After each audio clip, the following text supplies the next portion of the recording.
దానా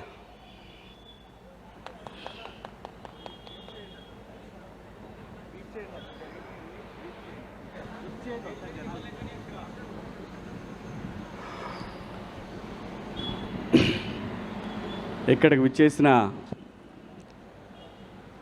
బండ్ల గణేష్ గారి మిత్రులకు, షాద్ నగర్ ప్రజలకు, ఆయన శ్రేయోభిలాషులకు అందరికీ పేరు పేరున నమస్కారాలండి.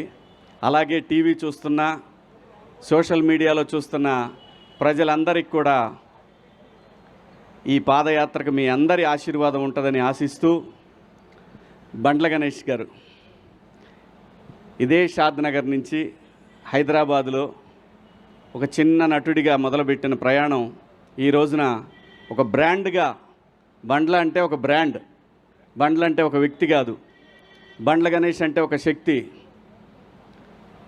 పర్సనల్గా నాకు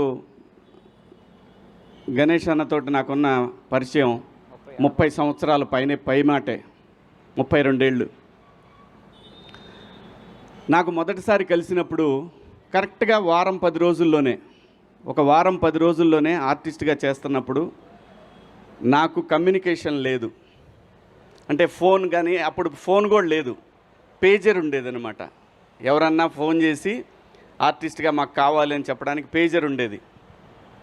నేను ఈ మాట ఇప్పుడే కాదు, చాలా సందర్భాల్లో చెప్పుకున్నాను నేను. అది ఈ పరిశ్రమలో నాకు మొదటిసారిగా అవకాశం నాగార్జున గారు ఇస్తే, వైవిఎస్ చౌదరి గారి డైరెక్షన్లో, ఆ తర్వాత మొదటి సినిమాగా మాస్టర్ రిలీజ్ అయితే నాకు ఎవరన్నా సహాయం చేశారు అని అంటే అది గణేష్ అన్న మాత్రమే. ఎందుకంటే నాకు అది ఆ రోజు చాలా ముఖ్యం.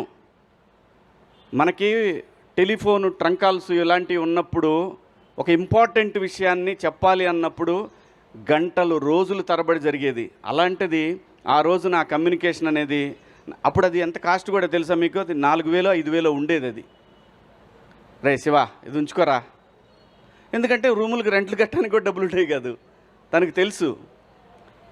సో అలా మా ఇద్దరి మొదలైన పరిచయం.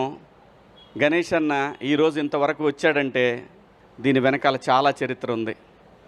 ఎంతమందికి సహాయం చేసి ఉంటాడు, ఎంతమందికి ఆస్తులు కొనిపెట్టుంటాడు, ఎంతమందికి తనకు తెలిసిన ఒక మాట సహాయాన్ని వాళ్ళు కోట్ల రూపాయలు సంపాదించుకునే స్టేజ్కి తీసుకెళ్ళగలిగాడు. ఇదంతటి కారణం ఏంటంటే మనకు మనిషికి కావాల్సింది ఒక మంచి మనసు, ఓ మంచి సంకల్పం. వీళ్ళు బాగుండాలి, వీళ్ళు బాగుండాలి, నన్ను నమ్మి వచ్చారంటే వీళ్ళు నాకన్నా బాగుండాలి అనుకునే ఒక మనస్తత్వం బండ్ల గణేష్ అన్నది. అలాగే చంద్రబాబు గారి విషయంలో అసలు పార్టీలతో సంబంధం లేదు. గణేష్ అన్న అందరవాడు. స్వతహాగా తన కాంగ్రెస్ అభిమానం చెప్పి ముందు నుంచి ఆయన చెప్పాడు, అది మనందరం చూసాం. ఇప్పుడు చెప్తాడు, రేపు చెప్తాడు. మాట మార్చే రకం కూడా కాదు. ఒకవేళ తప్పు చేస్తే లేదు లేబ్బాయి పొరపాటు అయిపోయిందని చెప్పే రకం. అది ఎవరికి ఉంటుందంటే ఒక నిజాయితీపరుడికి మాత్రమే అటువంటి లక్షణం ఉంటుంది. తప్పు జరిగినప్పుడు క్షమాపణ చెప్పడం తప్పు కాదు, పొరపాటు జరిగినప్పుడు నేను మన్నించండి అంటాం తప్పు కాదు. అలాంటి ఒక మంచి మనిషి అంటే బండ్ల గణేష్ గారు. ఏదో ఇప్పుడు చంద్రబాబు గారు ఎందుకు అనుకోవాలి అసలు చంద్రబాబు నాయుడు గారి గురించి? ఆయనకి చంద్రబాబు నాయుడు గారు చేసిందే ఉంది, ఏమీ లేదు.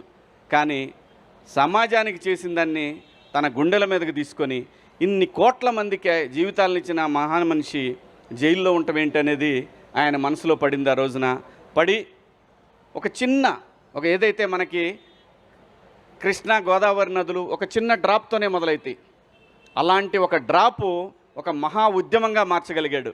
ఆ మహా ఉద్యమమే ఆ నాయకుడు చంద్రబాబు గారు బయటికి రావడానికి అంతమంది జనాలు, అన్ని కోట్ల మంది జనాల యొక్క ఒక వైబ్రేషన్ ఆయన బయటికి రావడానికి కారణమైంది. ఆ కృతజ్ఞత భగవంతుడికి ఏదైతే తను మాట ఇచ్చాడో, మా నాయకుడు ప్రజల మనిషి బయటికి రావాలని కోరుకున్నాడు.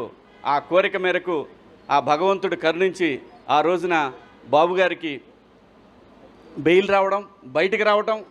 ఆ తర్వాత ఏం జరిగిందో మీరు అందరూ చూశారు. మరి ఊరికే మాటలంటాం అందరికీ సాధ్యమే, ఎవరైనా అనవచ్చు ఒక మాట. కానీ తన అన్న మాట ప్రకారం ఈ రోజున షాద్ నగర్ నుంచి, అంటే తనకి ఏదైతే తన జీవితం మొదలైన ఈ ప్లేస్ నుంచి వెంకన్న దగ్గరికి మొదలుపెట్టాడు ఈ ప్రయాణం. ఇవాళ తను ఒక 40-50 మందితోటి మొదలు పెడుతున్నాడేమో, కానీ ఇది అక్కడికి వెళ్ళేసరికి ఒక మహాసముద్రంలాగా మారిద్ది. మనందరం చూస్తాం. నేను కూడా వస్తాను నీతో అన్నాడు. నువ్వు కాదబ్బాయి, నువ్వు అక్కడ దాకొద్దు, నువ్వు బయలుదేరే దగ్గర ఉంటే చాలు అని అన్నాడు. ఎందుకంటే ఇది తను చేసేది దేని గురించి?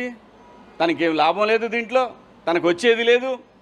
డైరెక్ట్గా ఇక్కడి నుంచి బస్కి వెళ్ళిపోయి శుభ్రంగా ఫ్లైట్కి వెళ్ళిపోయి దర్శనం చేసుకొని రావచ్చు. ఈజీ, చాలా ఈజీ. మాట ఇచ్చాడు, భగవంతుడి దగ్గరికి వెళ్ళాడు, దండం పెట్టుకున్నాడు, థ్యాంక్స్ చెప్పాడు, ఇది ఓకే. కానీ అలా కాదు. తను ఏదైతే అనుకున్నాడో అనుకున్న మాట మీద నిలబడాలి అనేది ఒక సంకల్పం ఏదైతే ఉంటుందో ఆ మనిషి ఇప్పుడు మనం చూస్తున్న ఈ బండ్ల గణేష్ గారు ఇంకా ఎక్కడో చూస్తాం, మనం ఇంకా వేరే లెవెల్లో చూస్తాం. ఏ మనిషికైనా అంతేనండి, నాట్ ఓన్లీ బండ్ల గణేష్ గారు, ఎవరైనా సరే ఇక్కడ నిజాయితీ ఉండాలి. ఇక్కడ నిజాయితీ ఉంటే నేచర్ మనతో వస్తుంది, సమాజం మనతో వస్తుంది. అలా గణేష్ అన్న ఈరోజు మొదలుపెట్టినటువంటి ఈ ప్రయాణం మనం చివరి వరకు కూడా వెంకన్న తోడుగా యావత్ 2 రాష్ట్రాల తెలుగు ప్రజలు ప్రపంచంలో ఎక్కడైతే ప్రపంచవ్యాప్తంగా ఒక ఉద్యమాన్ని క్రియేట్ చేయగలిగాడో ఆ రోజున ఆ ప్రపంచవ్యాప్తంగా ఉన్న తెలుగు ప్రజలందరి ఆశీస్సులు గణేష్ అన్నకుంటాయి. మా అందరి అభిమానంతో ఆయన ఎటువంటి అడ్డంకులు లేకుండా స్వామివారి దగ్గరికి ప్రయాణిస్తాడు. స్వామివారి దర్శనం రోజున ఖచ్చితంగా ఎక్కడున్నా సరే నన్ను కూడా భగవంతుడు అక్కడ దాకా తీసుకెళ్లాలని కోరుకుంటున్నాను. ఖచ్చితంగా గణేష్ అన్న, థ్యాంక్ యూ. నీ మంచి మనసు, నీ నిజాయితీయే నిన్ను నడిపిస్తూ ఉంది. ఎక్కడ గణేష్ అన్న, నాకు ఆ రోజు 32 ఏళ్ల క్రితం తలుచుకుంటే అసలు ఎలా మారిపోతుంది జీవితం అంటే సంకల్పం అండి. ఏ మనిషికైనా సరే నాకు అది కావాలి, ఆ టార్గెటెడ్గా నిజాయితీగా పనిచేస్తే దానికి బండ్ల గణేష్ అన్న అవ్వచ్చు. బండ్లు అనేది ఒక బ్రాండ్. ఈ బ్రాండు కలకాలం చిరకాలం 10 మందికి సాయపడుతూ ఉండాలని మేమందరం నీ వెనకాల ఉంటామని ఆ భగవంతుడిని కోరుకుంటూ థ్యాంక్ యూ అన్న. All the best, happy journey. Thank you very much.